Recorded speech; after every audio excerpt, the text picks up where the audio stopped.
நிறைய பேர் இன்னைக்கு கேட்குற ஒரு கேள்வி, இந்த குடிக்காதவங்களுக்கு கூட லிவர் டேமேஜ் ஆகுது டாக்டர், ஏன் அப்படி வருது?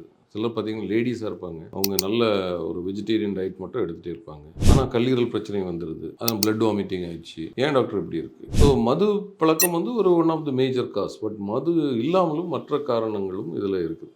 ஸோ பல நோய்கள் வந்து கல்லீரலை தாக்கலாம். சிலர் பார்த்தீங்கன்னா இந்த வைரல் ஹெப்படைட்டிஸ் என்று சொல்லுவோம், வைரல் இன்ஃபெக்ஷன்ஸ் ஏற்பட்டு அது நாள்பட போகும்போது அதனால ஒரு லிவர் சிரோசிஸ் வரலாம். இன்றைக்கி வேறு மெட்டபாலிக் டிசார்டர்ஸ் இருக்கிறது, அதாவது இரும்பு சத்தில் வரக்கூடிய மாற்றங்கள், காப்பர் மெட்டபாலிசத்தில் வரக்கூடிய மாற்றங்கள், இதனால வந்து சிரோசிஸ், லிவர் சிரோசிஸ் மாதிரி போகலாம். இது தவிர பொதுவாக இன்னைக்கு வந்து ஒரு ஒரு ஹிடன் ஐஸ்பர்க் அப்படின்னே சொல்லுவோம், அதாவது ஒரு மறைந்திருந்து தாக்கக்கூடிய ஒரு நோய் வந்து ஃபேட்டி லிவர் டிசீஸ், கல்லீரல் கொழுப்பு. அது சிலருக்கு ஒரு ஃபேட்டி லிவர்னு சொல்லுவாங்க, நம்ம லிவர் ஃபங்க்ஷன்ஸ் மானிட்டர் பண்ணியிருக்க மாட்டோம், அது என்ன மாற்றங்கள் அதில் ஆகுது அப்படின்னே தெரியாது. ஒரு 20 இயர்ஸ் 30 இயர்ஸ் பார்க்கும், திடீர்னு பார்த்தீங்கன்னா சிரோசிஸ் ஆகிடும். அதாவது இந்த கல்லீரல் புண்ணாகி ஆறி அதில் சுருக்கம் ஏற்பட்டு அதனால் ஏற்படுகிற மாறுபாடுகள் தெரியும். ஸோ கல்லீரல் நோய் வந்து குடிப்பவர்களுக்கு மட்டும்தான் ஏற்படும் அப்படிங்கிற நிலைமை கிடையாது. மற்ற காரணங்கள்னாலும் கல்லீரல் நோய்கள் ஏற்பட வாய்ப்புகள் உண்டு.